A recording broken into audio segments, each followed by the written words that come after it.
तो ढेर सारी खबरों के बीच जो बड़ी खबर ईवी को लेकर है, टेस्ला की भारत में एंट्री से पहले सरकार ने नई ईवी पॉलिसी को नोटिफाई करने का मन बनाया है। सूत्रों के मुताबिक सरकार इंपोर्टेड ईवी की इंपोर्ट ड्यूटी 110% से घटाकर सिर्फ 15% कर सकती है। ज्यादा जानकारी के लिए हमारे साथ जुड़ रहे हैं हमारे संवाददाता रोहन सिंह। रोहन, बहुत बड़ा फैसला होगा अगर ऐसा होता है। 110% का जो टैरिफ है उसे कट करके सिर्फ 15% करने की तैयारी। डिटेल्स बताएं प्लीज। जी, ये पिछले कई समय से सरकार इस पॉलिसी पे काम कर रही थी और अब जो डेवलपमेंट हुआ है वो ये है कि सरकार अब सारे स्टेक होल्डर्स से इनपुट्स ले चुकी है और अब फाइनल ड्राफ्ट को नोटिफाई करने वाली है अगले 1 से 2 महीने के अंदर। उसके बाद एक विंडो दिया जाएगा करीब 4 महीने का, जहां पे जो कंपनियां हैं वो इसको स्टडी कर सकेंगी और अप्लाई कर सकेंगी। प्रस्ताव बहुत साफ है कि अगर आप भारत में कम से कम $500 मिलियन इन्वेस्टमेंट का कमिटमेंट करते हैं, भारत में अपना प्लांट लगाना चाहते हैं, तो आपको अगले 5 साल के लिए हर साल अपनी 8,000 गाड़ियां 15% की रेट से आप इसको भारत में ला सकते हैं। हालांकि आपको डोमेस्टिक वैल्यू एडिशन की जो रिक्वायरमेंट है उसे भी मीट करना पड़ेगा और ये जो इन्वेस्टमेंट है ये नया इन्वेस्टमेंट होना चाहिए, पुराने इन्वेस्टमेंट को कंसिडर नहीं किया जाएगा। अब जो पिछले कई सारे स्टेक होल्डर कंसल्टेशन हुए हैं उसमें एक डेवलपमेंट ये हुआ है कि सरकार पॉलिसी को थोड़ा सा ट्वीक कर दिया। जो ओरिजिनल पॉलिसी थी उसमें सरकार अब ये इजाजत दे सकती है कि अगर किसी का कोई ऐसी कंपनी है जिसका ग्लोबल फुटप्रिंट है और भारत में उसका एक प्लांट भी है, तो वो अपने एग्जिस्टिंग प्लांट में अगर ईवी असेंबली लाइन नया लगाना चाहती है तो उसको इजाजत दी जाएगी। साथ ही अगर वो चार्जिंग इंफ्रास्ट्रक्चर में इन्वेस्ट करना चाहती है तो 5% तक उसे काउंट किया जाएगा, इसकी इजाजत भी दी जाएगी। शर्त यही है कि जो इन्वेस्टमेंट है वो नई होनी चाहिए। अभी थोड़ी देर पहले मेरी एक अधिकारी से बात हो रही थी जो इस पूरी पॉलिसी को बना रहे हैं। उनका कहना था कि हमने कई स्टेक होल्डर कंसल्टेशन किए हैं, कंपनियों ने रुचि दिखाई है, इंटरेस्ट दिखाई है, इंक्वायर किया है, हमारे दरवाजे पर नॉक किया है, लेकिन अंदर आने का फर्म कमिटमेंट अभी तक कहीं नहीं किया है। जो सबसे ज्यादा इंटरेस्ट दिखा है यूरोपियन और कोरियन कंपनियों की तरफ से दिखा है। टेस्ला इनिशियल कुछ मीटिंग्स में थी, बाद में टेस्ला के रिप्रेजेंटेटिव्स बाद की मीटिंग्स में नहीं आए, लेकिन चूंकि बहुत सारे डेवलपमेंट्स अभी हुए हैं, टेस्ला भारत में हायरिंग शुरू कर रही है, तो जब ये विंडो खुलेगा 4 महीने का, 2 महीने के बाद जब ये नोटिफाई होती है, तब हम उम्मीद कर सकते हैं कि उनकी तरफ से कोई इंटरेस्ट आए। लेकिन फिलहाल जो मीटिंग्स रही स्टेक होल्डर में उसमें टेस्ला ने अब तक कोई इंटरेस्ट नहीं दिखाया है। बहुत शुक्रिया रोहन इस अपडेट के लिए। इधर भारत में ही नहीं दुनिया में ईवीज का बोलबाला है। दुनिया के बड़े देश कैसे ईवी को रफ्तार दे रहे हैं, क्या है बड़े देशों की पॉलिसी, समझाने के लिए हमारे साथ हैं यतिन मोहता। तो यतिन, दुनिया के बड़े देश, अन्य देश ईवी को रफ्तार दे रहे हैं, किस तरह की पॉलिसीज पे काम कर रहे हैं, ड्यूटी स्ट्रक्चर कैसा है और बाकी इंफ्रास्ट्रक्चर पुश कैसा है ईवी को लेकर दूसरे देशों में? तो देखिए, जो पॉलिसी की सरकार बात करी वो नई नहीं है। ग्लोबली काफी सारी सरकारें इस पे फोकस कर रही हैं और शायद इसीलिए 5 साल पहले एक गाड़ी बिकती थी जब 4 गाड़ियां बिकती थी आईसी इंजन में, और अभी ये जो है बहुत तेजी से आपको फ्लिप होता हुआ नजर पड़ रहा है। FY 30 तक लोगों का मानना यह है कि 30 से 35% गाड़ियां जो हैं वो इलेक्ट्रिक व्हीकल साइड पे रहेंगी। चाइना में ऑलरेडी 48% जो नई कार बिकती हैं वो इलेक्ट्रिक व्हीकल बिकती हैं। यूरोप में 21% जो गाड़ी बिकती है वो आपको इलेक्ट्रिक व्हीकल साइड पे दिखाई दे रही हैं, और अन्य काफ़ी कंट्रीज में आप देखेंगे तो ये मात्रा 20 से ज़्यादा होती हुई नज़र पड़ सकती है। टेस्ला BYD बड़ी कंपनी है जो भारत जैसी कंपनियां में आना चाहती हैं। तो क्या क्या चीज़ें ग्लोबल लेवल पे आपको दिखती हैं? चाइना जो है वो नई गाड़ी इलेक्ट्रिक व्हीकल अगर हो तो पुरानी गाड़ी की स्क्रैपेज इंसेंटिव्स देती है, बैटरीज पे इंसेंटिव्स देती है। EU की बात करें तो फ्री पार्किंग जैसी सुविधाएं EU नेशंस में अवेलेबल हैं। US में कोई सेंट्रल गवर्नमेंट की पॉलिसी नहीं है, लेकिन राज्य सरकारें जो हैं वो काफ़ी सारे इंसेंटिव्स देते हैं इलेक्ट्रिक व्हीकल अडॉप्शन के लिए। और इंडिया की बात करें तो इंडिया में ऑलरेडी ऑटो कंपोनेंट्स और बैटरी मैन्युफैक्चरिंग पे PLI देती है सरकार, और काफ़ी सारे राज्य सरकार जैसे Karnataka, UP up to 1 lakh रुपए हाइब्रिड कार्स और इलेक्ट्रिक कार्स के लिए रजिस्ट्रेशन जो है कम रखती हैं, जिसके कारण इलेक्ट्रिक व्हीकल का पेनिट्रेशन इन राज्यों में बढ़े। और अगर हम बात करें तो 16.5 lakh electric vehicles already FAME two subsidy का स्कीम का फायदा उठा चुकी हैं। तो लोकल मैन्युफैक्चरिंग को बढ़ावा देने का भारत सरकार ने काम किया है, और शायद यहाँ कंपटीशन अगर बढ़े तो कॉस्ट भी घटेगा, ऐसा गवर्नमेंट का भी मानना है। ओके, सो ये इंटरनेशनल प्रैक्टिस है और इंडिया भी इनलाइन होने की कोशिश कर रहा है। इधर महिंद्रा एंड महिंद्रा, टाटा मोटर्स देश में इलेक्ट्रिक पैसेंजर कारों में के बड़े खिलाड़ी हैं। नई ईवी पॉलिसी का इन पर सीधा असर होगा। इन दोनों शेयर्स पर ब्रोकरेज की अलग अलग राय है। डिटेल के लिए एक बार फिर हम यतिन से बात करेंगे। तो यतिन, क्या कह रहे हैं ब्रोकरेजेस इन दोनों ही कंपनीज को लेकर? देखिए, अगर हम ब्रोकरेजेस की माने तो ऑब्वियसली इससे कंपटीशन बढ़ेगा, लेकिन अगर हम लोकल कंपनीज की बात करें तो M&M और टाटा मोटर्स को लगता है अगर कंपटीशन आता है तो कहीं ना कहीं वो पूरे ईवी वैल्यू चेन को कॉम्प्लीमेंट करेगा, खास करके जो चार्जिंग इंफ्रास्ट्रक्चर है वहाँ अगर हम देखें तो काफ़ी सारी चीज़ें हो सकती हैं। एमएनएम की बात करें तो एमके का नज़रिया ये है कि यहाँ कंपटीशन बढ़ने से शायद कंपनी की दिक्कत बढ़ सकती है। वो एक रिड्यूस टारगेट के साथ यहाँ 2700 के टारगेट रख रहे हैं।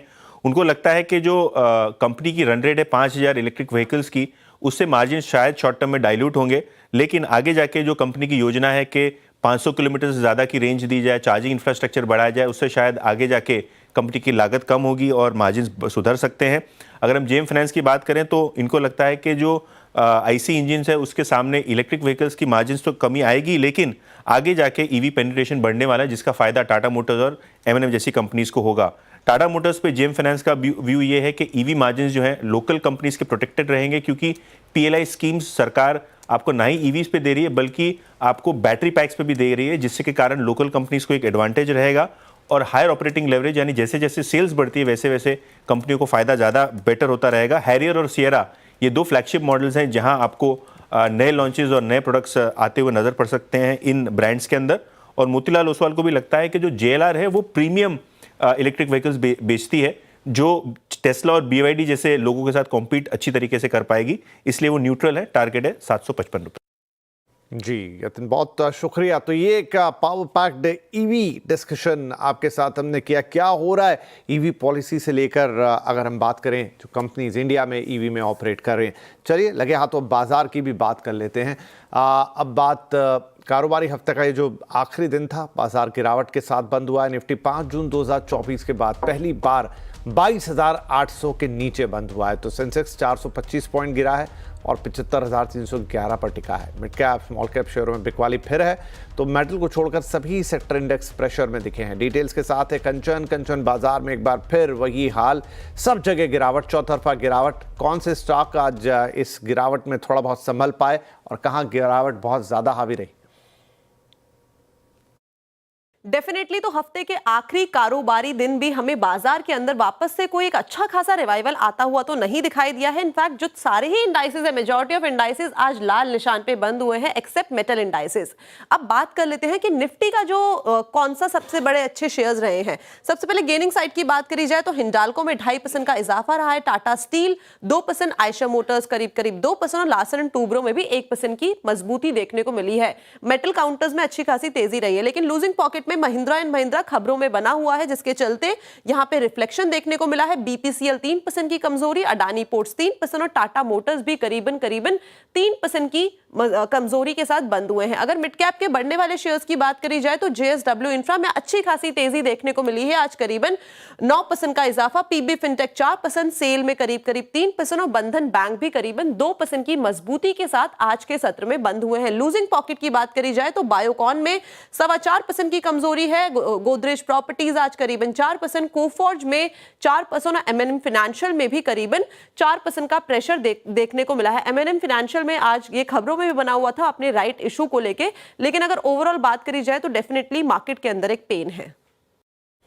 जी शुक्रिया कंचन इस मार्केट अपडेट के लिए। तो मार्केट के अंदर पेन है और अब यही पेन क्या और बढ़ेगा या फिर यहां से दर्द निवारक कुछ मिलेगा बाजार को? तो बाजार को जो बुखार चढ़ा है अब वो कब उतरेगा और कब लौटेगी बाजार में बाहर, एक बड़ा यक्ष प्रश्न है। जवाब देने की कोशिश होगी आज रात 7:57 पर। जरूर देखिए आज का आवाज अड्डा, बाजार को बुखार कब लौटेगी बाहर।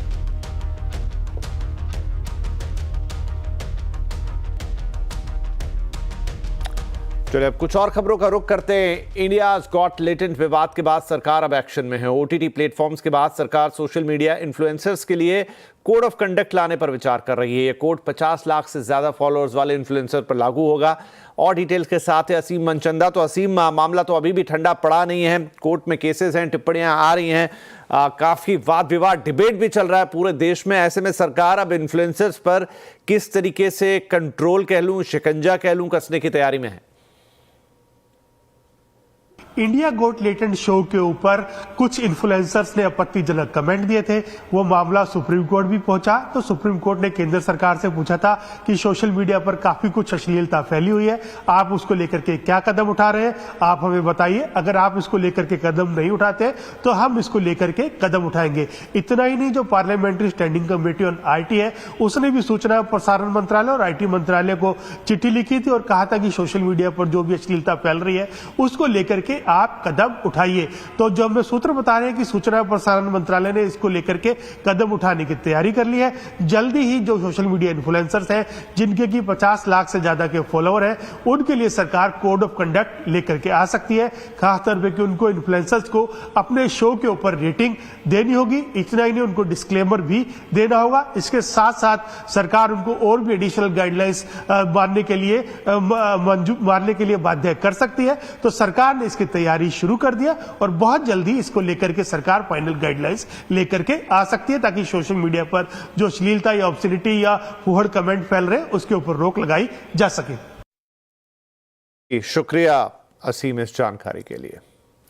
और अब बात आज के एक और बड़े शो की। रविवार को इंडिया और पाकिस्तान के बीच चैंपियंस ट्रॉफी का महामुकाबला होगा। तो कौन है भारत के ट्रम्प कार्ड्स और पाकिस्तान की टीम में कितना है दम, जानने के लिए देखिए चैंपियंस की चुनौती आज शाम 5:57 पर हमारी खास पेशकश।